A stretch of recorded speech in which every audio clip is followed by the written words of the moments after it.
Hey, what it do, y'all? I'm glad y'all here tuning in to Scooter B TV. And if you're watching this video right now, you probably know what time it is. Everybody been asking. They want to know what happened when I went to American Idol. Well, before I do that, I want to give y'all some kind of behind the scenes looks of a little bit of what I experienced and some of the people that I met there. Stay tuned. Trash.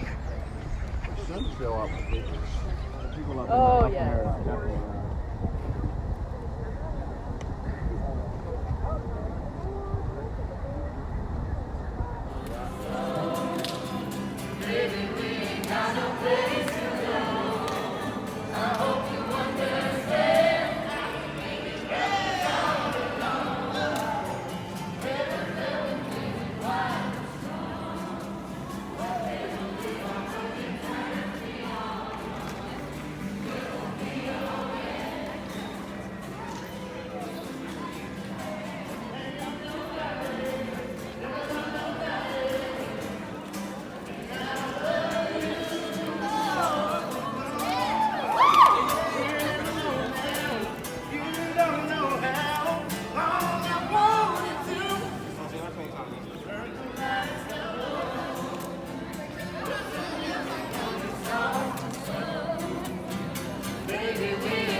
place to go.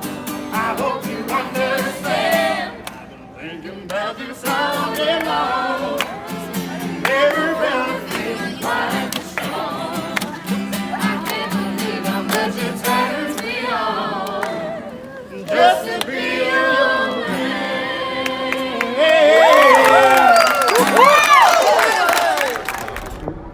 They'll have like a cheer. right. We are getting really close to the front of the line. Tell me how you feel, Lance. Hey, I'm feeling really confident. They're not letting many people through, but no one has the talent that I have.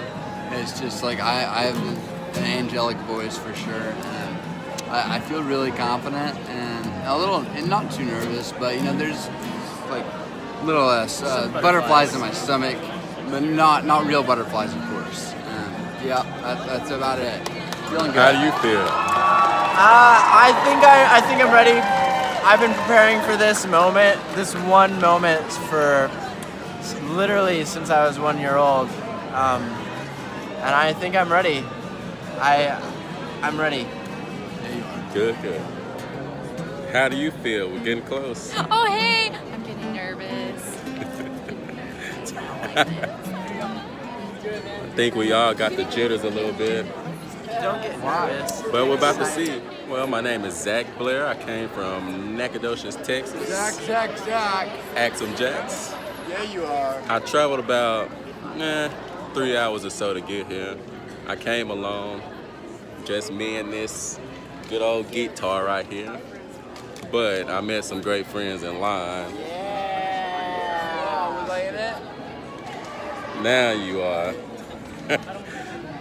But it ain't really nothing interesting about me that people don't know, because I'm pretty much an open book. But on the way here, I did almost run out of gas. I didn't even pay attention. I zoned out for like an hour, and then I saw my gas light flickering. So that could have been fun. Select me, your new American Idol. Oh, you can make me laugh, but if you know me, it's like it's not that hidden. But I guess that's my hidden talent. Just thank you. Now that you saw that, before I get to what actually happened, I just want to talk about the experience first. I'm really glad that I did this. It was a very great experience. I got to meet a bunch of awesome people. There was some great singers there. When I got there, I didn't really know what to expect, honestly. How can you know? This was a new experience for me, something I never thought in a million years that I would have ever done. But I'm really glad that I did it.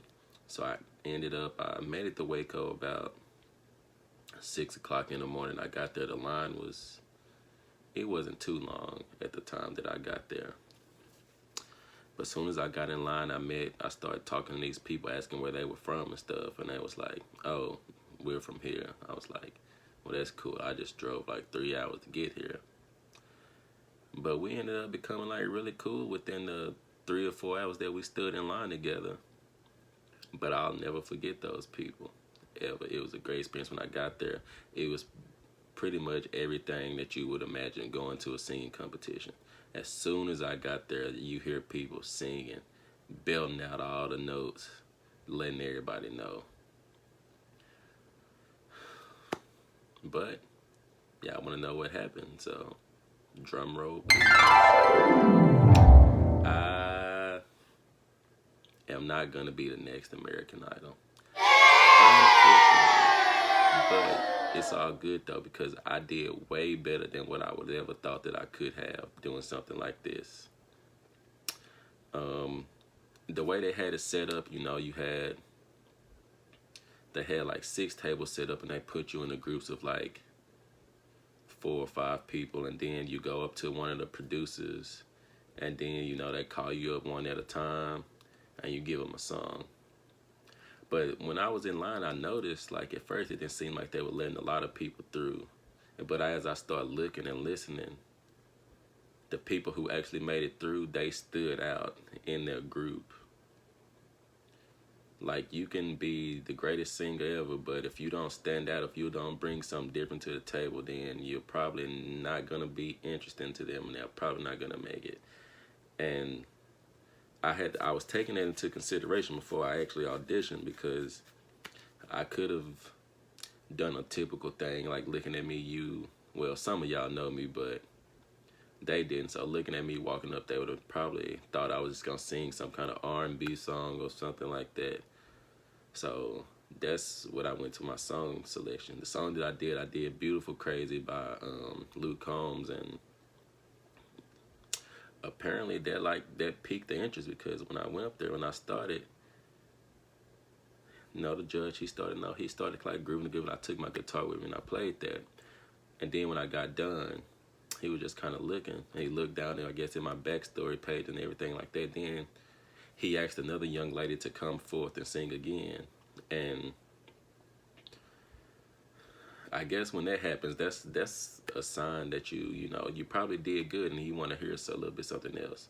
And then there was another gentleman there in my group. He asked him to come sing again, and I was like, okay, well, I guess that was good enough. I said, I guess, you know, that's it for me. But then he was like, all right, Zach, I think I want to hear you again. And I'm like, what? So I did it again. The second time, I stayed within my comfort zone. Well, not really my comfort zone, but something that I knew that I could do, that I did a million times. I sung Wagon Wheel by Darius Rucker. And, you know, he kind of told us to go back a second. Then he asked the other guy to come back. Then he was like, all right, at this time, I want you to do you. I want you to just sing don't use the guitar, though. Just let me hear something. So he did that, and then he asked me to do the same thing. And the third song that I did, I started singing Stick With You by the Pussycat Dolls. I really don't know why I chose that song. I just did it. Then next thing you know, he told us to come up there, and he was like, he told the other 2 people that he didn't, you know, he thought they had potential, but maybe they weren't ready to go today. And then when he got to me, he looked at us and he asked, he was like, if I was to put you in front of thousands of people right now, would you be able to perform? And I'm looking at him like, duh. Like, that's what I'm made for. I live for the stage. So I got my golden ticket to go to round 2. But shortly after that, I got to round 2, and I didn't quite make it. I didn't get to use my guitar. I was asked not to use my guitar this time, and it sucked. And as I sung the song, I sung that Pussycat Doll song again. The judge liked the song, but she asked me to, you know, she was like, let me hear your falsetto. And I'm like, falsetto? Like, do you not hear how deep my voice is? Like, but I tried it, and it didn't really work out. And she said, well, I think you have some potential. You have a nice tone. But today, I don't think that you would be, like, performance ready to go on stage. And so I made my journey back to Nacogdoches, and I went to work, and now I'm here talking to y'all, but I appreciate all the love and support that I got from everybody. And please tune in. I'll be making more videos of doing skits, of doing, you know, just a whole bunch of different things. But I hope you please, I love the likes and the comments, but please share my videos, please, because I want to reach as many people as I can with the vision that I have for my channel. But y'all be blessed.